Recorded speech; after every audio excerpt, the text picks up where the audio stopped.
Maintenant, j'ai dit que je vais parler des droits de l'homme et de l'économie relations internationales. Maintenant, je vous ai dit ce qui s'est passé au Mali, c'est-à-dire les Maliens ont décidé de reprendre la souveraineté sur leurs ressources naturelles. En reprenant la souveraineté sur leurs ressources naturelles, donc, ils auront des chances d'améliorer le bien-être, les droits de l'homme et le bien-être des Maliens s'ils arrivent à imposer une monnaie, à s'affranchir de la monnaie, du franc CFA.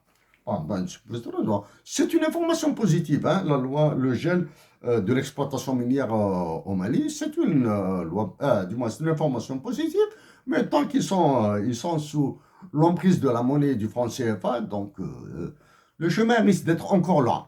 Donc aux États-Unis, les Américains ont voté une loi contre l'inflation qui favorise les droits de l'homme, alors qu'en France, ils sont incapables de faire ceci. La loi qu'ils ont votée aux États-Unis, il y a l'énergie, les soins de santé, la réduction des factures d'énergie, etc., la réduction d'impôts, etc., tout ça, hein, la réduction du déficit budgétaire, etc. Mais en France, ils sont incapables de faire ça, parce qu'ils n'ont pas les ressources, n'ont pas le flux, n'ont pas le pèse, n'ont pas le pognon nécessaire.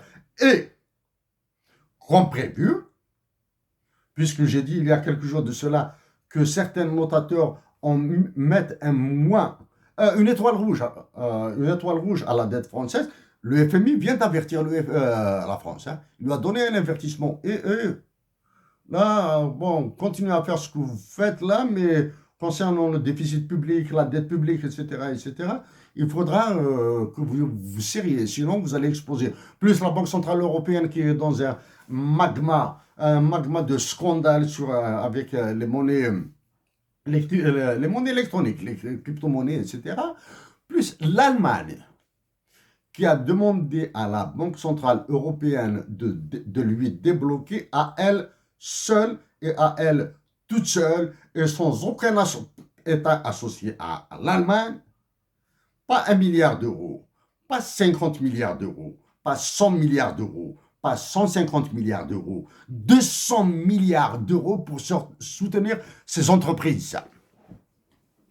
La France est incapable. Je dis il y a assez longtemps que que l'euro est la monnaie allemande. Okay? Ouais. Donc maintenant, donc j'ai mis les droits de l'homme. Tout ça.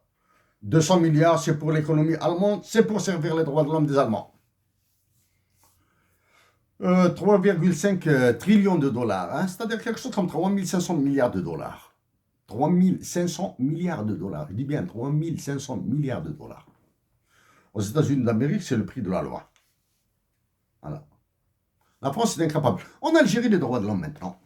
Je rappelle que j'ai dit que parmi les deux fonctionnaires les plus à charger à fond sur la violation des droits de l'homme en Algérie, il y a le gouverneur de la Banque d'Algérie, du Gourbi d'Algérie, du four crématoire d'Algérie, de la chambre à gaz, et l'actuel ministre des Finances et de l'économie. Bien sûr, les autres ont une responsabilité jusqu'au cou, là, sur la dévaluation, etc.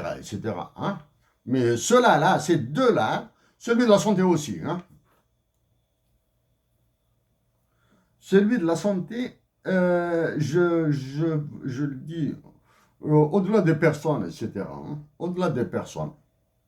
Au-delà des personnes. Je bataillerai. Hein?